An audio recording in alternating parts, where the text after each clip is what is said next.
So I think the most common argument in my comment section, after me hating on modern Spongebob for money, is that I'm a nostalgia blind sponge boomer.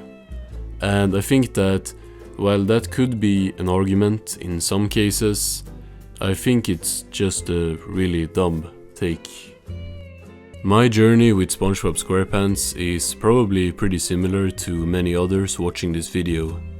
When I was a kid, a pretty small one at that, I watched The Sponge for the first time. It was the first episode, I'm pretty sure. Can't really remember stuff that well, you know, from that far back, but I think it was the first episode. I have like a vivid memory of me watching Help Wanted. Then after that, my parents downloaded a lot of SpongeBob episodes onto our computer, totally legally, and I started watching those episodes. And I watched them a lot. Back then I had no idea what seasons were, but afterwards I came to find out that I grew up on seasons 1 to 6, and then one random ass season 7 special. Not only did I not understand what the seasons were as a kid, I also didn't understand the concept of something being good or bad, cause I remember watching The Splinter like 100 times, and not because I thought it was a good episode. I remember like that I knew every time it came on I went like, ew, I was like, get this off my screen, but I still kept clicking on the episode for some reason. I was a kid, okay. But yeah, I kinda just watched any episode, which resulted in me having a lot of random ass episodes in my memory. Like I have seen Plankton's Regular so many times, it's basically memorized in my mind, while a lot of my favorite episodes today are ones I'm not even sure if I watched as a kid.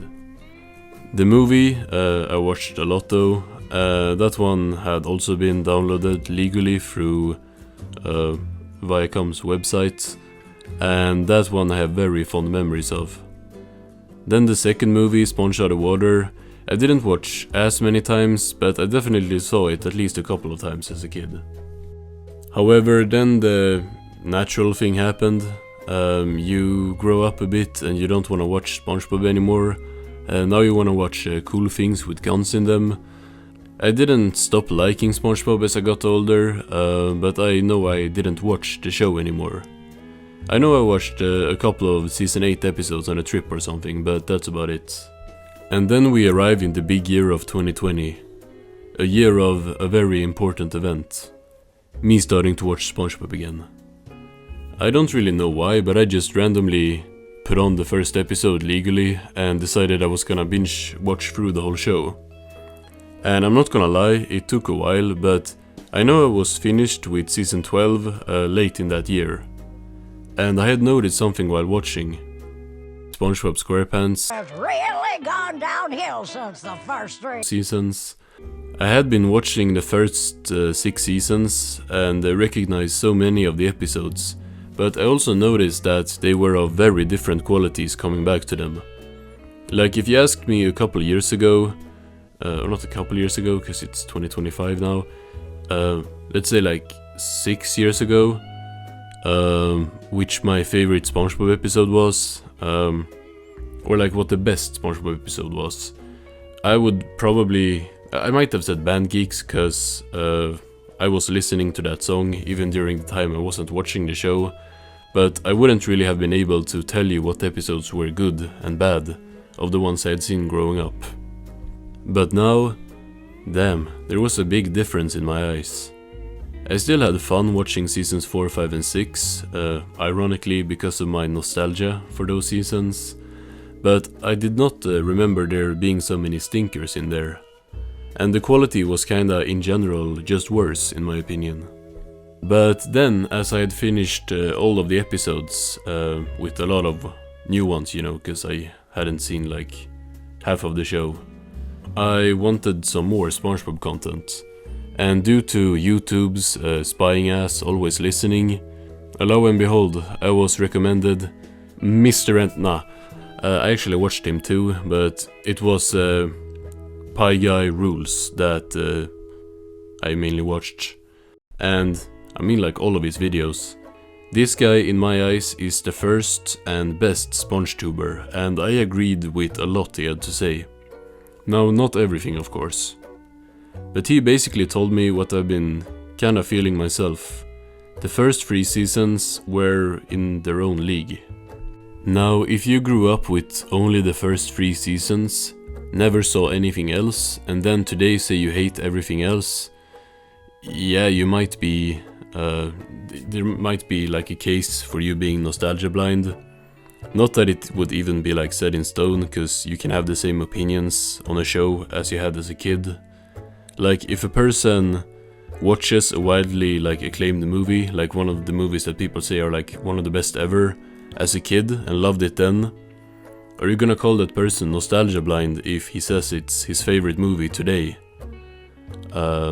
I don't know if that made sense. I feel like I kind of lost the plot a bit there, but the point is, I didn't just watch the first 3 seasons as a kid. I grew up with the first 6 seasons.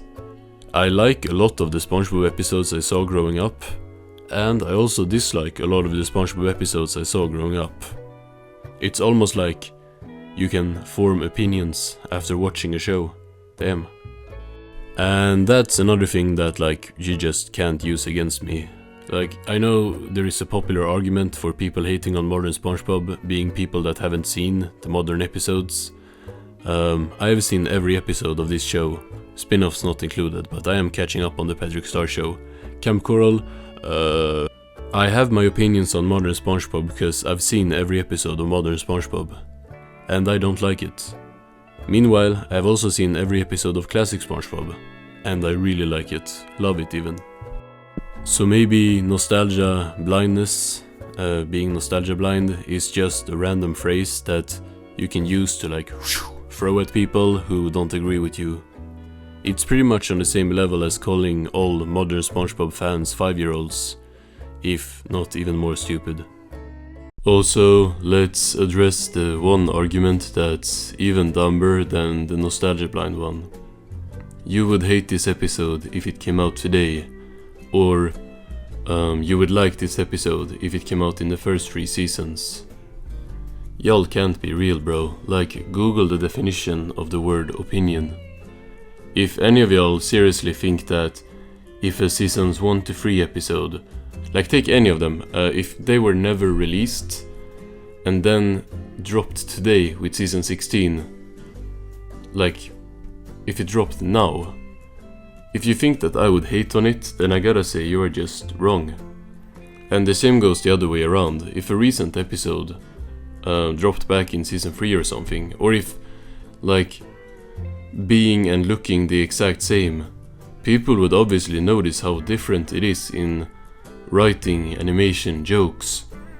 Cause the show is different, like that's obvious. It's been over 20 years since pre-movie ended, so yeah. This argument, if you can even call it one, is ignoring the fact that I like classic SpongeBob. If modern SpongeBob suddenly starts dropping not like pre-movie level episodes, but literal pre-movie episodes, like not what y'all are saying is like pre-movie, cause that's opinions, but if they just started dropping actual episodes from the pre-movie era now, I would be the first person to make a video praising it. But that's not happening. Also goes the other way around, like I would not glaze a fish called Sandy if it was from seasons 2 or 3. I would call it the worst episode of pre-movie by far, like, cause there's just such a quality difference, in my opinion. And, you know, cause it's my opinion. And so would probably many others, cause everyone who thinks classic SpongeBob is better than modern SpongeBob can't just be nostalgia blind, cause opinions exist.